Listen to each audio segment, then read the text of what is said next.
Welcome to episode 19 of the Self-Care 101 podcast with your host, Puja McClymont, helping people achieve their full potential with effective self-care through wellbeing coaching. Thank you so much for listening today.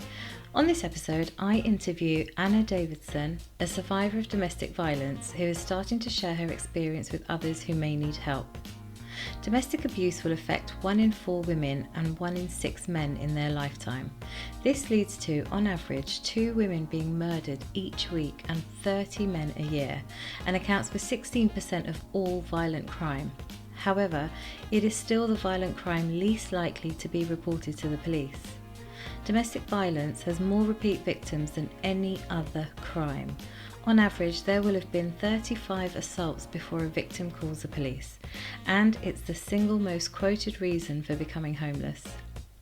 In addition, approximately 400 people commit suicide each year who have attended hospital for domestic abuse injuries in the previous 6 months. 200 of these attend hospital on the day they go on to commit suicide. This is not only an inspiring story of resilience, strength and determination, it's also a moving, sad and frightening one. I found this my hardest episode to do, and you'll hear how I couldn't even find the words to speak with Anna, for she truly has lived a remarkable life so far, and my awe for her journey has left me not only in tears but also speechless. Anna is a strong woman. She shares her story of working in a successful corporate career, being the breadwinner in a loving marriage, to taking redundancy and everything she knew and trusted being taken from her. She is currently using her strength as a highly successful entrepreneur and gets to spend more time with her beautiful children whilst prioritising her own self-care to continue surviving. For anyone experiencing domestic violence, please seek help as soon as possible. You've got such an incredible journey, incredible story to tell, so I'm going to hand it over to you. Right, yeah, okay, on the spotlight I am. No, it's a pleasure to be here, and if just sharing my story can kind of help other people or even just inspire other people to make a bit of a difference in this world, then I feel like I've done my job, really. Because my story is quite a difficult story, really, because it comes from the heart, and actually this is the second time I've shared it, really, sort of publicly. So just as regards to kind of business, like my background, I've spent years in the corporate world. I worked in the pharmaceutical industry for years, left university, went straight into a job, went through that sort of corporate ladder. And it wasn't until sort of when I had children, which I think a lot of mums can always relate to, that I decided that I wanted a bit more freedom and flexibility. And I kind of moved into the online world, which I'll come to more detail about. But on that kind of journey, I suppose, I think life, we have all these things that we kind of, society says that we need to tick off, get married, have children. And I was kind of really doing well in the corporate world, moving up that corporate ladder, was getting promotions, was in an industry where, there was big bonuses and all that kind of thing. And then I met my life partner, and I'd always said that I wanted somebody who would support me in my career, because I kind of wasn't the typical woman, I suppose, because I didn't really want to stay at home with the kids at that point. Yeah. It wasn't Sounds familiar. It wasn't until I had the kids, if you know what I mean, that I kind of realised I wanted a bit more flexibility. Yeah. So I felt like I needed to meet someone who was going to be supportive, but also, would get stuck into things like cooking and, household things, rather than that sort of typical role of the man does this and the woman does it. So I was kind of like the breadwinner of our family.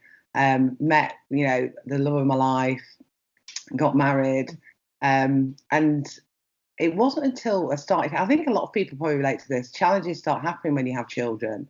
Oh, yeah. Life they do indeed. They don't tend to tell you about that, but yeah, they do. And I also think that I think also men get pushed aside a little bit in that process. It's me sort of analysing the past. Because I suppose in relationships, they are your number one. And then when you have children, they become sort of maybe second place initially, because you're nurturing and, looking after your babies. Yeah. but you know, as a unit, you've got to make sure that you're spending time with your partner and all that kind of stuff. So I basically, our relationship started having challenges. Initially, it was just like the normal stuff, you know, like I think because I was the breadwinner, I started to begrudge it a little bit and wanted um, a little bit more. I was looking at opportunities online, a little bit more freedom and flexibility, and felt like the pressure was on my shoulders a bit. And obviously, for years, I had been the driver, and he wasn't so much, if you know what I mean. Yeah. But then, literally, it feels like, it sounds so sort of surreal in saying it, but it was literally like gradually, and it felt like overnight, I realised that I was in a very abusive relationship. Things just gradually crept up on me that I think because I was always the breadwinner and a driven person, I was really reluctant to admit it because, you know, people saw me as a strong character. So to be in an abusive relationship, you had to be like subservient, you know what I mean, in my head. So I was like, I was in denial for a long period of time. And it wasn't until there was violent episodes and he strangled me that I really realised, oh my God, like this has just got so bad. And what were the things? Because you said it slowly started creeping up on you. What kind of things were happening? so there was different arguments. I'd found out that he'd cheated on me. I forgave him because I felt like at the time, because at the same time I was setting up an online business. So I'd had my second child. There was redundancy on the table at work with my job, and I really wanted it. And I remember him looking really disappointed when I got the redundancy. And I felt really gutted that he looked really like disappointed because that's all I'd been going on about for about 12 months. So I felt like he had misunderstood me, but I think he was thinking, shit, you know, she's been made redundant. But we were gradually sort of like separating, you know, like you know, when your partner, your sort of like soulmate, you understood the same goals and all those kind of things, but we were disagreeing on lots of different things, and we were having arguments, and then the arguments started to go way out of control. And then obviously finding out that he'd cheated on me was a complete, you know, gut-wrenching incident, you know. Yeah, of course. Because I managed to kind of put it in my head as, well, actually this was just a sex thing, and I've got a much more longer term secure relationship with him. I've got to be able to forgive him and get over this because I married him for life, and you know, there's always going to be things that you've got to get over, and as long as I can build that trust back, this is what all the kind of mind work that I was doing on myself at the time. Right. That didn't obviously happen instantly. Do you know what I mean? I was obviously really gutted for a while, but Yeah, I was gonna ask you how did you decide that you wanted to sort of like forgive him for that and take him back? because I felt that there was, at the same time, there was loads of other things going on. So there was pressure financially because I had this lump sum of redundancy and I was trying to build like an online business as well. So there was like a financial pressure, even though it wasn't like we were completely broke. It just, I could see that I had this pot of money and it was going to gradually go, you know, we needed to make sure that we were earning. And he was also spending a lot of time getting into like spiritualism, which I feel that I've always been very spiritual, but what he was getting involved with was, in my eyes, like devil worshipping. So I was kind of like worried about him mentally in some respects. Sure. And there was obviously, so in a way, him cheating on me seemed like very low down compared to everything else that was happening. I know that sounds bizarre to say, but it was like every day it was like firefighting with the whole situation, and obviously having to look after two children and making sure that there wasn't any dramas that were going to affect them. So it all seemed to, this is why I'm saying like overnight, it obviously wasn't overnight, it was over like a 2 or 3 year period. It was gradually getting worse. And I'm somebody that can help other people. You know, I help a lot of friends with they've had problems or any dramas that go on, and can kind of logically sit down and say, right, let's look at their point of view. Let's not be irrational. And I'm quite a laid back person. So I was trying to do it within myself, like from so I kept having these proactive conversations with him where we would agree, but then the next day it would just go back to how it was. It was really weird. So I was like climbing this mountain, but then it would just go like throw me back down the hill again. Because I'm a solution person. So I was just trying to find a solution, thinking, you know, everybody has problems. There's lots of things that I can see that are building up here, and we just need to strip it back and work out a plan and solve it. Because so you were trying to sort of fix the violence almost, like you would like a work task. Yeah, I suppose. Yeah, because when he strangled me, I kind of put that down to like a one-off episode. Obviously, initially I didn't, but when I analysed it, I thought he's never done anything like that before. But then he was starting to accuse me of cheating on him. I think maybe because I forgave him so easily. And this then became his obsession, that every time I was out somewhere, I was getting accused of X, Y, and Z. And I was going to, I remember going to this hotel that I knew all the staff pretty well, because I used to go for years in the corporate world. And I was meeting people with like my new business that I was doing. And then I found out he was ringing the hotel, and then he was saying to me that they had CCTV camera, that they'd seen me go in with a guy and stuff. And I was like, geez, my life feels really boring because I'm like, I met this girl. Do you know what I mean? Like, I wish it was like I was meeting some guy and going in the room. Do you know what I mean?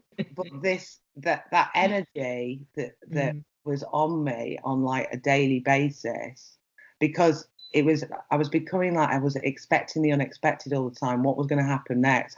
How was he going to come home? What mood was he going to be in? What this, what that, all the time. So it was giving me a really high level of stress. Did he do anything in front of the kids? There was a couple. There was like, there was argument stuff. There was one thing that I was really didn't let go afterwards, like kept going on to him about, that he burnt all our wedding photos in front of the boys. Gosh. And it was Jacob, who's 12 now. He was 7 at the time. And my youngest probably won't remember it, but my eldest still remembers it now. And he was crying because it was the photos of mum and dad. Yeah. It would be, Yeah. And so he kept doing random bizarre things like that. I think it was to try and get a reaction off me, to go, no. What I would do if there was anything that happened that was weird or bizarre, I would just say to the boys, come on, let's go to the park, we're going out, and we'd just go out. Right. I'd think of them thinking, I need to get them out of this energy scenario sort of thing. And he didn't sort of chase you or anything like that. He would let you go with the kids. Yeah. There was one towards the end. There was one incident where he kept one of them, and I left with the other one, and then I had to go back and get the other one. And that was all very dramatic. Because then what happened was there was things that happened that I dealt with myself, and then as I say, it started to escalate, where I would lock myself in the bedroom. Luckily, we had locks on the doors. Like, I've never had a house with locks on the doors. Right. But that house did. And I remember I rang the police because he was just really scaring me, and I didn't know what he was going to do. So I locked myself in the bedroom with the boys. And so then police incidents started to happen, and I was living with a bag in my boot of my car that had like a couple of outfits for me, a couple of outfits for the boys, and our passports. So I knew that if I had to leave and it was going to be for good, I just needed to take my laptop, because in a drama or in an argument, you can't suddenly start packing, because then that person is like, what are you doing? And it's making the drama worse. You need to just go. And I look back on that now and I think, I actually can't believe that I had that. Why didn't I just go? I think loads of times I question that. Why didn't I just go? But I didn't want to leave. I got to the point where I knew it was going to end and I knew I was going to leave, but I was trying to convince him that it had ended.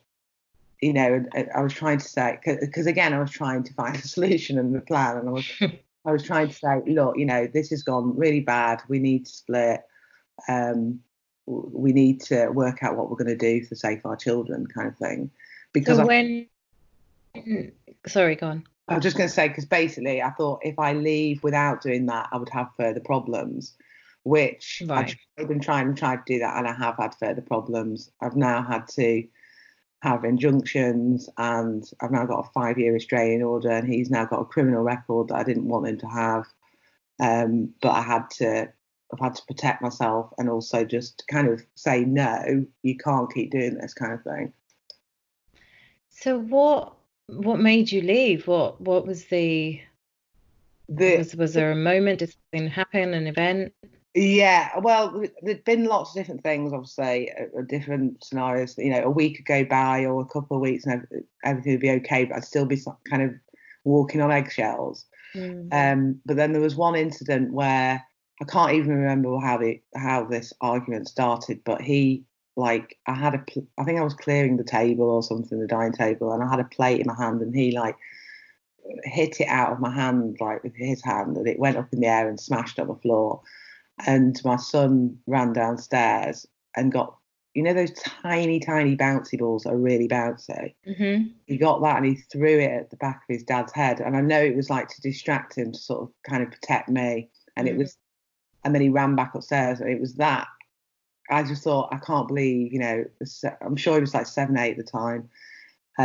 Is trying to save me. This is getting me. I felt like my soul was dying, and I thought, this is not good for my children. Because you don't want to split because you want to be a family unit. Of course. You want to do everything you've possibly done to keep it together. But it was that made me think, I'm not teaching them the right values. I don't want them to think this is acceptable. They can't live in this environment. But then I think it wasn't instantly that I left. It was just that then I was focusing on my plan to get out of there and what I was going to do, because the house was in my name, and I knew he wouldn't leave, because I'd had times where he'd gone and I'd put my foot down and said, you need to just move out for a couple of weeks. And then I would get so much harassment that he would then come back. I'd just give in and let him come back. So I knew that I had to get out and move from that house. And were you doing all of this on your own, or were you seeking support from either the authorities or other groups, or was it just you on your own in this? I remember speaking to someone, I think it may have been from Women's Aid. I had one conversation, but I did a lot of Googling. We all go to the internet, don't we? Oh, yeah. The police were involved, and I remember the police trying to sort of persuade me to press charges, but not by saying, we're not trying to persuade you. We're not trying to do anything, but if you think that this is going to continue to happen, you really need to take action. And I said, no, he's lost his way a little bit. I look back on that, I think if I'd done something then, my life would have been easier after I left. But when you're in it, and it's, because for me, it was like he'd changed. And I never really believed that someone could sort of completely change. But I think it was just a gradual thing. Yeah. And you kind of, yeah. So it wasn't until after I left that I got more support. And from different sort of charities, and through the police, really. The police referred me to different charities like Women's Aid and the domestic violence.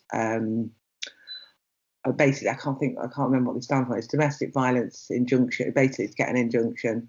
The police have given me this card quite a few times, and they ask all these sets of questions that put you in that box to get this referral. But you have to do it yourself, sort of thing, and I haven't done it. And then it was when I left I did, because I felt that when I left everything would calm down, but it actually got a lot worse. Which now, reading up on a lot of stuff with domestic abuse and violence, when you leave, it's actually one of the most dangerous parts. And I think, the little that I know about it, about domestic violence and about how difficult it is for women to leave, there's a lot of I've heard and read a lot that it is really hard to leave because of what can happen. So, I mean, it was a big thing for you to obviously decide to leave. And then, how are you feeling then? Were you more scared when you left him than when you were with him? It was a bit of a mixture really, because I was not sleeping really at all. Hmm. I just wasn't sleeping in that house because I just was expecting the unexpected all the time. Mm. So it was a real massive relief to be able to just get in my own bed and be able to sleep, lock the door and sleep. And the first kind of couple of months there wasn't that much problems, and then it just started to really escalate again with him turning up at the house and stuff. So, um, so yeah, it was. I suppose it was more when is this gonna stop? And in some respects, things still haven't stopped and I've actually grown to just live with it, because I've still got court hearings now with Live with what? with the children's situation. I've got children hearings, and also I'm divorced, but we've still got the finances to sort out. And that's 4.5 years later. But it's got so much better because I took action really, because I think a lot of people are scared to take action, but then you look back and you wish you'd taken action earlier, because you can't reason with an unreasonable person. You just can't. So no matter, I've tried everything to reason with him over the years. Yeah. And unfortunately, sometimes people and I actually think it's because I've done a lot of self-development over the years, because obviously being in the corporate world, kind of pushed into that anyway, as a kind of, I suppose, a process. And then I've always been someone who's been really into kind of mindset stuff.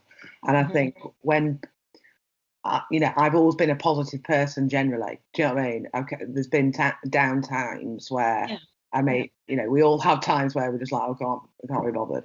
But I always look at things from a positive point of view. And I think if you're somebody that's never done any self-development, because this is where I look at, I suppose, him, he was sort of always anti all that kind of thing. Then you come from this thing of blame and anger and bitterness and feel sorry for me attitude. Whereas I even though the police used to call me a victim all the time, I used to hate that word, because I used to think, I see a lot of domestic abuse people talk about being a survivor, and I suppose it is looking at it from that point of view. But I was in back, a lot of it. This is why I've not spoken about it so much, because I felt a real shame on it, because I wanted to. I come from a positive place, so I never have felt like the victim. I've never had that poor me attitude. And you sound like I mean, obviously you're a strong person for leaving, but you sound like someone who's a strong person. And when I was stalking you on Facebook, I saw a post that you wrote. I saw a post that you wrote for the new year, and it really got me, like, to the core. It really just spoke to me. And you were reflecting on your resilience.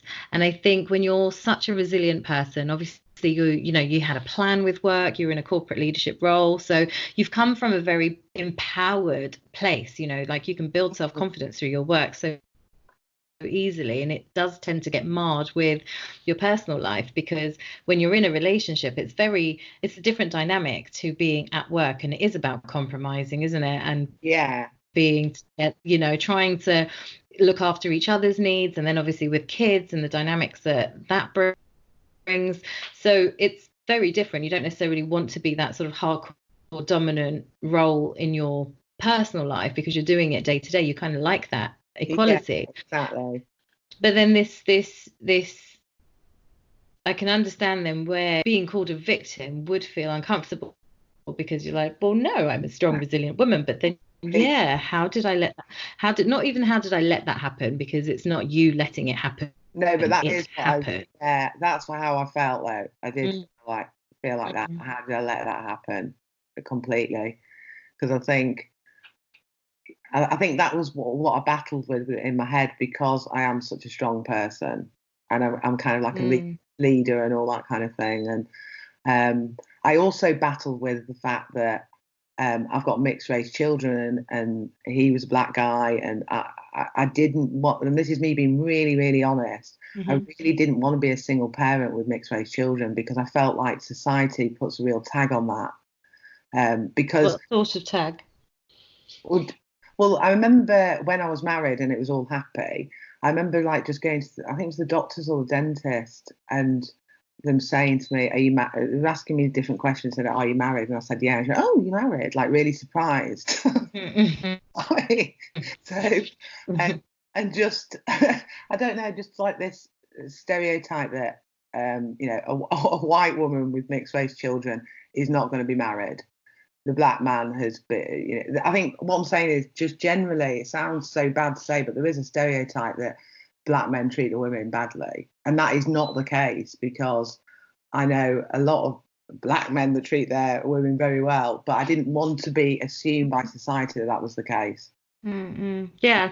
And this is just me No, being I mean, honest, with a lot of assumptions and prejudice and racial thing. There was that hung over my head, as well as letting my parents down as well, because they're still together and married for mm, God knows how many years. They're in their 70s and have been married since they were 20, 50 years, whatever it is. yeah. And so there was a lot of, all these things that were going around in my head that I didn't want to let other people down. I didn't want to let myself down. I didn't want to, so that's why I hung on so much, kept thinking, we can get through this and past this, because even now I still look back and think, I don't think that he's a really horrible, nasty person.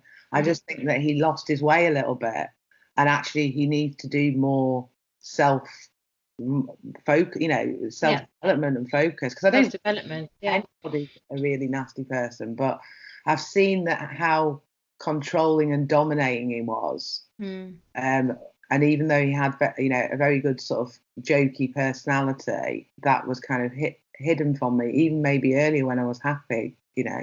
yeah. I mean, we could, especially with your own experiences, we could really explore what could have possibly motivated him to do what he did, what could have been happening with him. But I'll be honest with you, I only care about you right now. So Yeah, exactly. I think it always comes from an insecurity, doesn't it? All those behaviours of like maybe arrogance and blame and ego come from Mm, insecurity or fear. yeah. So I realised that the person I thought was really strong actually is probably really insecure and has a lot of fear, and that's what the issue is. Yeah, I mean, Because yeah, I asked why. I kept asking we why, because we were like the perfect couple at one point, and people right. used to look up to us as the perfect couple. Mm, And it's funny how you can be that and then literally a downward spiral. Um, so yeah. yeah, I just can't imagine. It's so heart-wrenching, like to hear that story, and just just imagining what you could have possibly, I mean, it would only just be imagining what you could have possibly gone through during that time, the not knowing, and then experiencing various different episodes and trying to obviously fix the situation, because it is marriage takes work, yada yada. I can see completely where you're coming from and why you would have been looking for solutions. I think that's, that you were trying to save your marriage, and obviously for yeah, the kids as well. So I think obviously it's completely admirable what you've done, and the fact that you actually did get to leave. And I'm so sorry that it's still difficult for you. Like you're not, the kids obviously are going to want to see him.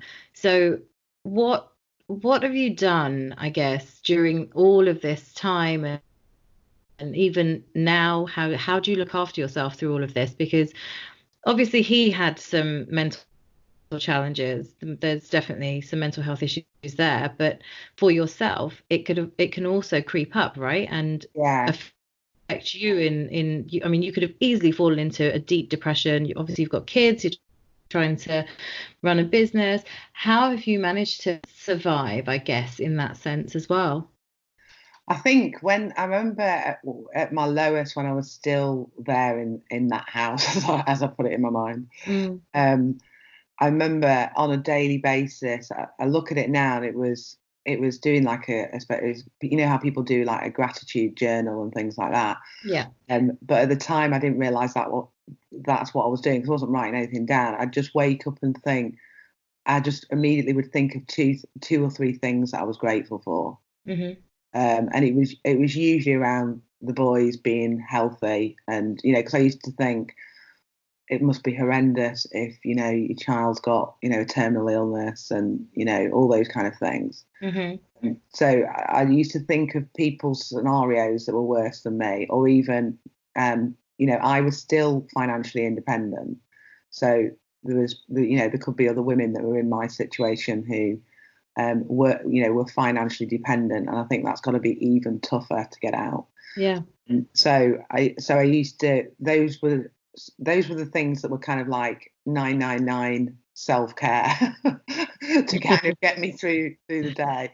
And then once I left, my sleep pattern was so horrendous, and still sometimes I don't sleep that well. But I've done a lot of things focusing on my sleep, and this last 12 months really got into meditation. Right. Meditating sort of twice a day if I can, but definitely, at the end of an evening once the boys were in bed. What was happening or is happening with your sleep? I mean, when you say you couldn't sleep very well, what does that mean? Is it insomnia? Is it that you can't get your mind to settle? Yeah, so I think I suffered with, or I haven't. I'd say probably the last 6 months I've been pretty good, but because there was a lot of drama happening when I left, with him turning up at the house and doing different things, and the boys waking up and having nightmares about dad's gonna come and stab you. I had a dream that dad came and stabbed you to death and things. Oh my God. So then it would make me have bizarre dreams. So just bizarre dreams that would wake me up, and then I couldn't get back to sleep, and just being really, having anxiety at bedtime, like palpitations and that kind of thing. But my sleep pattern has got so much better now, and the boys, because we've just had quite a lot of stability recently, and you get back into kind of routines, don't you? What sort of therapies did you take up then? Because meditation's good and stuff, but obviously with the kids as well, I'm assuming you've taken some level of talking therapy, or like just guided meditation. Really, I just followed quite a few people online and then watched YouTube things. So I need to do more on it, really, because I want kind of like a more focused plan. I was following a guy who was saying that I needed to cut ties with the archangels, and I was like, I definitely need to cut ties. So yeah, just guided meditation just before I go to bed to help me fall asleep. And I have Alexa in my bedroom as well, who now is asking me if I want meditation when I go to bed. Sometimes I just unplug her because I think she's weird and she knows everything about my life. But yeah, she's got to know my habits. It was so funny recently. She literally said, I get in bed and they all say, right, can you set an alarm for 7 a.m? And she always says to me, yes, your alarm is set for every weekday at 7 a.m. And so I go, okay, thank you. And it's the same conversation I have with her every night. And then sometimes I'll say, have you got any chill out music or meditation tracks that I like? And then she'll play something. And then literally, this was a few weeks ago, I said about the alarm, and then she said, would you like me to play a meditation track to help you get to sleep? Oh, Jesus Christ, this is better than a man. Let's not get started on how scared I am of AI technology, because I think that, I've watched far too many movies. I know, exactly, same as me on Netflix. Yeah, exactly. Plugging her down. But I use her as an alarm clock or for music. So, but yeah, when I'm going through periods of time where I feel like I'm not sleeping or sleep's bad, I always have like a lavender oil bath and then play out. Just even if it's just London Grammar, I like London Grammar. Just chill out music, just to wind myself down and just trying to meditate in my own thought, in my own way, because I think meditation can be quite personal to you. I used to think that you had to be doing yoga and sit in a certain way and be doing certain things, but really meditation is just actually completely switching off, and every time something comes into your brain, just reject it and just really try and just have a bit of peaceful moment within yourself and just think of nothing. Yeah. which is quite hard to do, isn't it? Yeah, it is. I mean, with I use Ayurvedic principles when I'm helping clients with meditation, and in meditation, like traditional terms, it's not about silencing your mind, because you can't do that. The brain is active for a reason. So all you can do is just acknowledge the thought and let it move on, because you Yeah. want to just calm it down. So you don't do anything with the thought when it comes into your mind, except one of my clients, actually, he shared with me a little technique that I've sort of carried on and like shared with other clients, and he just shushes the thought. So the thought will come in and he will physically just put his sort of like finger to his mouth and go shh, and it just sort of dissipates. And I mean, there's various different techniques. And also, when you're starting out in meditation, it doesn't have to be sitting on the floor with a candle burning and chanting Om, because, Om is a religious sound. So if you don't connect to that religion, it's not going to work for you. So I always tell clients, as a starting point with meditation, just start walking. Don't take any music with you. Just walk and just look around you, because obviously in today's technology filled society, we're generally heads down in a phone, aren't we? Or we've always got music on, or we're always reading something, or advertising is still rife everywhere. So we don't necessarily detach from our actual day to day. The walk to the station, do you know what I mean, is filled with so much distraction. So any time that you can be quiet, no distractions, and literally just look at the trees, look at the sky. Yeah, exactly. Because Keep it I found that simple. walks or just sort of being in nature is really it's really healing, actually. It is, and it's really good. Like, it's an activity I do with my son all the time. Me and my husband, like, he'll do it separately to me, but every day that we're sort of home with him for the whole day, part of the day is going for a walk and doing nothing on that walk except literally just taking in what's around us.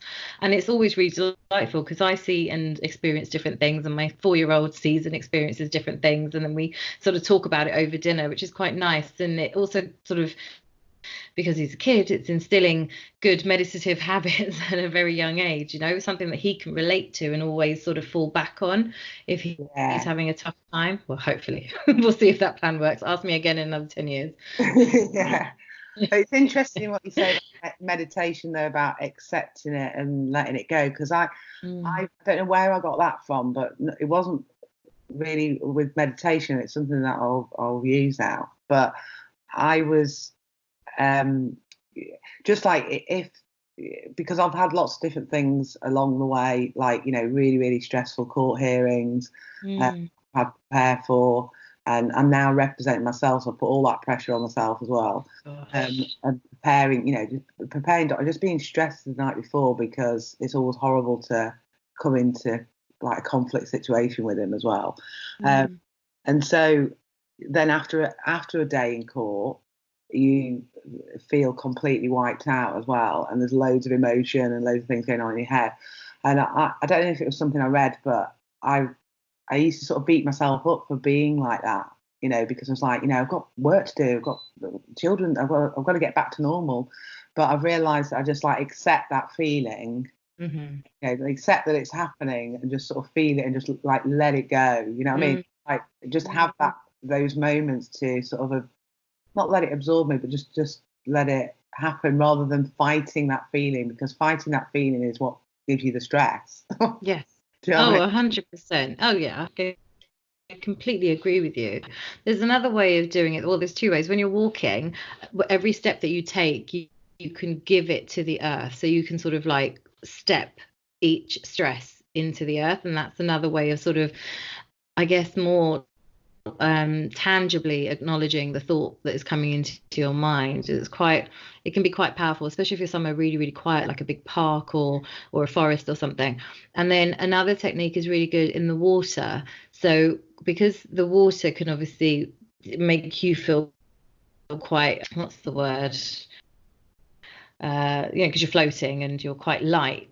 Yeah. It's just being in the water and moving your arms, your hands around the water. You can also use that metaphorically to sort of push the stresses away. So I'm very pro water as well as another I love swimming. exercise. And you can just do it in the bath. You love swimming? Yeah, swimming is my thing. I'm not really a gym person, because that was another thing I was going to say. It's only like this last probably 18 months that I'd like neglected myself as regards to exercise and stuff. And we were saying before we recorded about how I've been on a bit of a health kick this last couple of weeks with the new year. But last year I went back to going swimming again, because being on my own with the boys is difficult. I'd have to do it in the daytime, and then I'm working, and it was all kind of. And I thought, no, I need to prioritise it. With this whole self-care thing, I need to. I was prioritising them to making sure they were doing football and cricket, because I thought that releases, because they've had anxieties and stress, and that helps them release stuff. And I thought, I'm doing all this for everybody else, because this is what you do, isn't it? You do it for everybody else, and then you neglect yourself. Yep. So yeah, I started. Swimming is my thing. I don't really like gym, and I don't mind exercise groups and things, but gym, I think I just find it really boring, and I'd need a personal trainer, and I don't know. I just enjoy swimming, really. Yeah, swimming's great. It's one of my faves as well. Definitely love it. So I think we can wrap up here, but I wanted to ask you if you had any specific tips for anybody who's potentially in a similar situation to when you were, for how to, I guess, get out, or what type of resilience they need, or I don't know, any sort of tips for anybody. I think your gut instinct, or your gut instinct is always right. So if something, if you really feel like you're fighting against like the waves, and you keep coming back to the same point, your gut instinct's always right. And actually what you believe is failure isn't failure, because I feel like I've got a whole new lease of life, and actually I feel like everything's happened for a reason. It's actually all part of my story to do good in the world now. I actually think in some respects I'm grateful for it happening, which sounds bizarre. Yeah, I am, because I feel like it's made me a more enriched person, because I've spent a lot of time on my own and working on myself, which I wouldn't have had. And I was probably more focused on material things before, and you really realise what's important in life. Which I'm sure anybody that has any kind of adversity, even bereavement or anything that I suppose is seen as a bad thing that happened, actually does make you who you are, and actually you can kind of reverse engineer it and kind of make it into something good. So if you do feel like you're fighting against a tidal wave, you just go with your gut instinct and don't see things as, because I think society makes you feel like, and the social media doesn't help, because social media gives you the impression that everybody's got a perfect world, when actually it's fake book, not Facebook, isn't it? So absolutely, you've got to just go with your gut, and also make sure that you look after you. And if you are drinking alcohol, make sure you reduce the alcohol. And think about, your body and your well-being as regards to all the things that we know that we should be doing. Yes. Actually make us have more energy. The things I've been doing this year with having a lot more fruit and vegetables and vitamin B12 has really given me a real big kick of energy. And I think sometimes we just get stuck, don't we, where we're doing the same thing, and we get stuck in life, and we get stuck in doing for others, be that work, be that kids, be that family. It completely does. And I think you're definitely doing the right thing for yourself now, putting yourself first, self-care 101, all those wonderful things for your health. I think it's great. I mean, what a journey, what an inspiring story, what an inspiring journey. Like I'm sitting here and talking to you, and I don't know what to say, because I'm just so myself, I'm like, wow. And I think I have problems, like, well, it's funny now when like the normal things happen, like like you say, your tire blows on the motorway, or you have a car accident, or you're selling your house and the buyer pulls out. All those things now, I don't care. Like, it's really funny how I've changed. Like, even my mum said to me recently, God, you don't seem to be really bothered, like, sort of get a grip type of thing. And I was like, oh, well, it's one of those things. We'll just deal with it, because I suppose when you've had worse things, it just seems insignificant. So that's another great thing, really. At least the power of perspective, right? Yeah, exactly. But I definitely think one last thing is always making sure you've got, even if it's just 15, 20 minutes for yourself, doing something for yourself. Whether it be watching something on Netflix or reading something, and it's hard to do that because sometimes you just get so tired, don't you, after your day. Oh God, yeah. But it's good to try and have just a certain amount of time in a day for you. Yeah. No, absolutely. I think that's what you've just shared is just superb. And it's just that 15, 20 minutes, isn't it? If you can find that just for you, doing something that brings you joy, it will just help you get through your day in, so much more easily. Definitely. Yeah. So what's happening right now, Anna? I understand there is a book launch coming. Yeah, well, I have, there's a book launch. There was 15 of us, female entrepreneurs, have all done a chapter, and it's She Made It Happen, and it's out at the end of this month. Really inspiring stories, actually. Lots of people have had different adversities in there, who sort of turned their life around, and mainly online businesses as well. I obviously, my kind of field is I am a digital marketer, an e-commerce expert, and focus on helping people import products and launch their own physical brands on Amazon mainly, but online.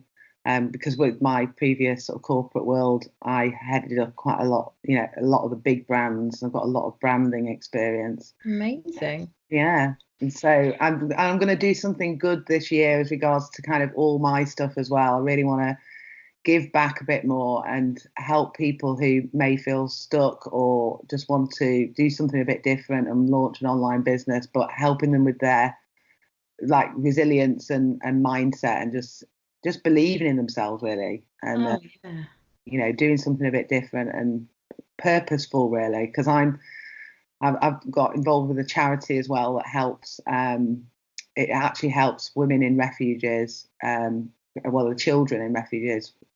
These buddy bags that it's called the Buddy Bag Foundation, and it's for kids who suddenly are taken out of their home and have nothing. So this bag has like pajamas and toothbrush, toothpaste, and a little toy and different things inside, to sort of start them on their new life. And because I'm really grateful that didn't actually happen to me. Yeah. But obviously I had my own kind of buddy bag in my boot for 8 months. Yeah. So yeah, it's the time to give back now and sort of inspire others, really, to say that, if I can have launched a business and a successful business throughout this whole difficult period, then anybody can, really. Absolutely. Like I say, thank you so much for being on the show. You are just such an inspiration. I'm actually lost for words. I feel so embarrassed what a shoddy host I am, but I've literally just been sitting here listening to you, making notes, feeling, the perspective shifts. And I mean, we talk about when you're a coach, you also have a coach, and I do actually have a coach, but I'm like, I might just hire you for just that up leveling of resilience, because it's next level. And obviously your life experience is it's just listen to me, I don't even know what to bloody say, like just rubbish.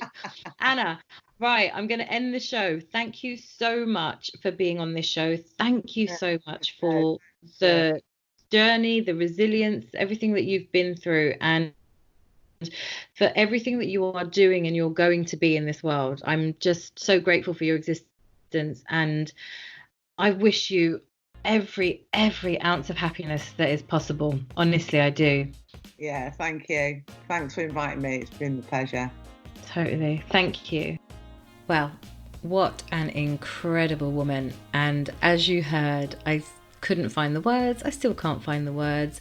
I can't even imagine what she has gone through. And for anyone who's ever been through anything like this, it's so scary and overwhelming and beyond frightening, obviously, to go through something like that, but then to be able to come out the other side and find a way to survive and find a way to be strong and protect her mental well-being, protect her children, and actually still continue to live life is something that I guess from a perspective point of view, you know, we can all do with some perspective when we're feeling like the chips are down. And like Anna says, she doesn't sweat the small stuff now, so maybe we should take a leaf out of her book. Thank you for listening to the Self-Care 101 podcast. If you enjoyed this episode, I would love it if you would subscribe and review so that other people like you can find the show. For more tips and tricks, you can follow me on the socials at Frankly Coaching, or visit my website to find out more about my coaching programs and how to work with me at franklycoaching.com.